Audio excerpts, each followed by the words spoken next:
अस्सलाम वालेकुम दोस्तों, तुसीं वेखदे पे अपना देश पंजाब टीवी ते मैं थोड़ा मेज़बान मोहम्मद नदीम खरल। सब तो पहले अपने चैनल करो सबसक्राइब ते बेल आइकन का बटन दबाओ कि मेरी हर आने वाली नवी वीडियो तुहाडे तक पहुँच सके। दोस्तों अज तुहाडे वास्ते तुहाडा वीर नदीम खरल नवी वीडियो लैके हाज़र है। मंडी में खड़ा है, 4 गावां मेरे को स्पैशल खड़ियां ने, तुहानूं विखावांगे। उस बाद उन्होंने रेट भी पूछांगे, सारा कुछ पूछांगे। एक पॉइंट से खड़ियां ने तो जनाब विखाने हैं तो वीडियो स्टार्ट करें तो वीडियो तुहानूं हुणे ही मिलेगी। अज 11 तरीक है, 11 तरीक की शाम को वीडियो मिलनी है तो तुहाडे को टाइम सिर्फ 5 to 6 घंटे। जिहदा दिल करे मेरा सौदा कर सकता है, जिहदा दिल ना करे वो अपनी मर्जी वीडियो तो वेखेगा ही। 4 अनमोल गिफ्ट ने जनाब मेरे को। सब तो पहले नंबर 1, सब तो पहले है नंबर 1 वाली गां तुसीं वेखदे पे हो। ये जी क्रॉस है, चौलस्तानी ते फ्रीजन क्रॉस या आस्ट्रेलियन क्रॉस है। दूसरा सूआ गां है, सफेद काला डब्बा रंग है। तुसीं देखते पे हो कितनी खूबसूरत गां है। इन्हां दा रेट मंडी में खलो के पुछने ने अज एक मंडी में रेट की ने। गां नंबर 1 है, तुसीं वेखदे पे हो कितनी खूबसूरत है और दुध की रेंज कितनी है, सारा कुछ इन्हों पुछ के मंडी में दसांगा तुहानूं। तुहाडा वीर नदीम खरल। गां नंबर 1 है जी।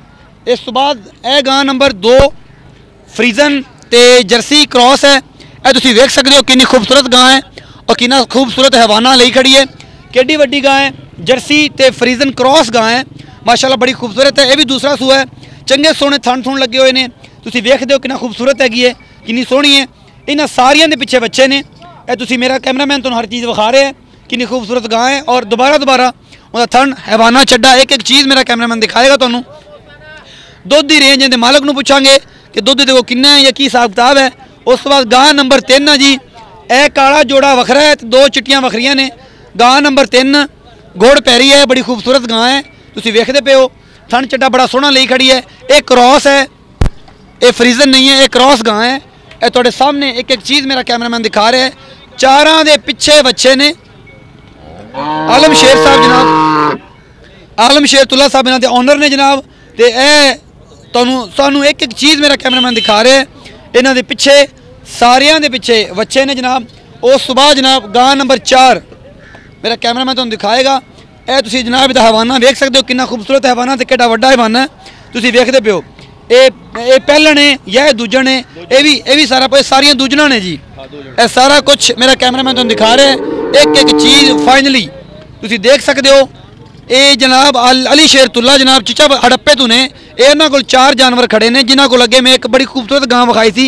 यही ओनर ने। ये कित्थे गया आलम शेर? आओ जी इत्थे। अस्सलाम वालेकुम रज़ा भाई। वालेकुम सलाम। रज़ा भाई की हाल है? अल्लाह का शुक्र। तबीयत से ठीक है? इत्थे हो जाओ। अच्छा जी गां नंबर 1 आ, हाँ जी, यह तुसीं देखदे पे हो। यह जी चीज़ है, ये बिठा करी जाती यार, पता नहीं पोटी मतलब कर रही है। अच्छा जी ये को दुध जो फाइनल कितना है? गाय 4 कोले है कि दुध 25-26 लीटर 4 कोले। 4 कोले 4 कोले 20 प्लस है, 25-26 लीटर दुध है बिल्कुल। ते इन्हां दे मगर सारियां दे की है? वच्छेण। इन्हां दोवां दा रेट जोड़े चिट्टियां दा की है, 2 कालियां दा की है? वखरे चारां दा ही रेट है 2,80,000 दी, जेड़ी अच्छी लगे, जेड़ी 80 चंगी लगे। पर पुट्ठा 2,80,000 रुपया है। हर गां का रेट 2,80,000 रुपया। जी दिल करे रेट में ना फाइनल करके तुसीं लै सकते हो। 20 to 22 लीटर या 25 लीटर 26 लीटर दरम्यान दुध है इन्हों को। आलम शेर साहब के अली शेर तुल्ला हड़प्पा तू ने जनाब। मंडी में 4 जानवर एक ही जगह पर खड़े हुए हैं। यह मेरा वीर अली रज़ा तुल्ला ये मेरे कोल खड़े ने। इन्हों का नंबर डिस्क्रिप्शन तो वीडियो हुणे ही मिलेगी 11 तरीक को। जिस बंदे साडा रबता करना हो साडा हुणे रबता करके ये गावां साडा फाइनल कर सकता है। अपना बहुत सारा ख्याल रखा जे। मिलते हैं अगली वीडियो में। अल्लाह निगहबान।